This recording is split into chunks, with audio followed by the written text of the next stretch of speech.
Булар кар түшкүчөктү эшикте оттоп турушат. Эки мал жем жеп атат эртең менен кечинде. Анан талаага эртең менен чыгарып ийебиз. Барып оттоп келишет. Бирок эрте эле келип алып атышат булар.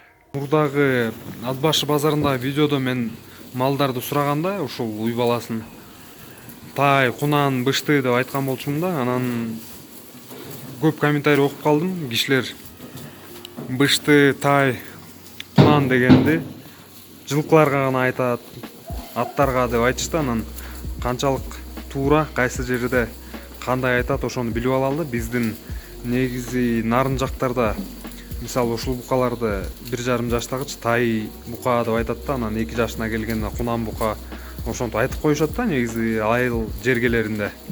Анан кайсыл тараптарда кандай айтат экенин билбейт экенмин. Биз да билип алсак жакшы болот болуш керек. Кайсыл жерде кандай айтылат, ушул 2 жаштагы буканы жашы менен эле белгилеп айтып коебу, ошол жөнүндө билип алалык. Комментарийлерге жазыңыздар. Жаңы эле суусун бердим. Саат 1,5 болду. Түш чамалары. Күнүгө 1 мал гана суу ичишет. Бул түштө. Андан кийин чөп салабыз. Бирок чөптү салар алдын ушундай кепшеп калышат да. Ага чейин ушул бокторду чыгарабыз. 1,5 саат убакыт кетет. Анан ошол мөөнөттө булар кепшегенге жетишип калат да. Негизи чөптү дароо салып салса деле болот. Бирок кепшегенге кичине убакыт берип койсок дагы жакшы да. Себеби дегенде көчө түштөн кийин 1, кечинде 1, анан бүгүн эртең менен 1, 3 жолу чөп салынып атпайбы? Ошол малда суу ичилген жок да. Анан карындарда бир аз кургактык болуп калат дагы. Анан чөптүн жылышы жай болуп калат да. Жылышы дегенде кандай логистика ба, транспортчу тиги карындан карынга секирет эмеспи? Ошол жай болуп калганына байланыштуу кепшөө процесси да жайлайт. Анан качан сугарып суюктук бергенде дароо 10 минутадан кийин ушундай кепшеп калышат.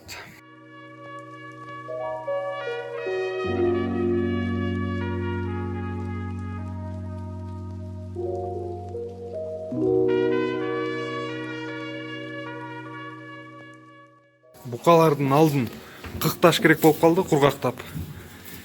Жатпай атышат. Кээ бир букалар жатпай атат да, кээ бирөө жатып атат, кээ бирөө жатпай атат да. Ыңгайсыздык жаратып атат окшойт. Кургак болбой алды. Анан жаткысы келбей атат да. Жатпаса эттениши дагы, семириши дагы, салмак кошуусу дагы кыйыныраак болот. Ушул бука жатпай атат көп убакыт. Анан алдын кыктап баштадым. Суугураак болуп калды окшойт да кичине. Ошол себептен кыктарды чогултуп атабыз акырындан. Бир 3-4 машина кык болсо алдына кечки мал сейип турабыз. Же болбосо эми суу болгонуна жараша байкайбыз да. Аябай суу болсо эртең менен анан кечинде акырын кургактап турушубуз керек. Бурчка чогултуп койдук. Дагы ушунча болсо жетет го. Кышта да баягы чилде убагында кыктап коюшубуз керек да, ошолго жетип берсе абдан жакшы болот.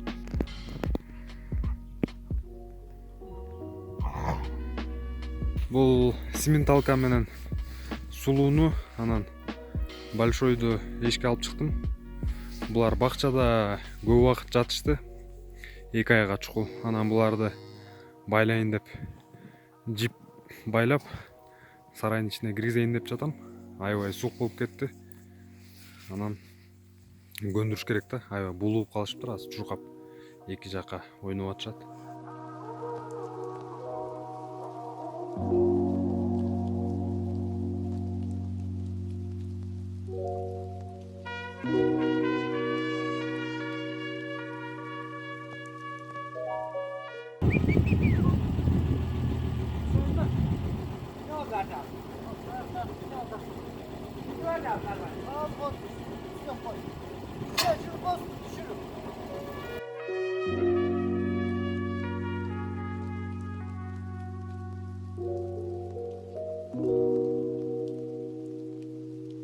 Карасанга карата вакцинанын мөөнөтү өттү. Баягы сайлагандан кийинки мөөнөт 2 жума керек делет негизи 2 жумадан кийин анан башка дары сайыш керек да. 10 күн өтүптүр, анан ушуларга вермекти жаңы эле сайып бүттүк. Азыр караңгы кирип кетиптир, кичине жакшы көрүнбөй жатат. Букалар дагы жеди вермекти толугу менен. Азыр эс алып жатышат. Алдылары кургак, кайф менен эс алып жатышат.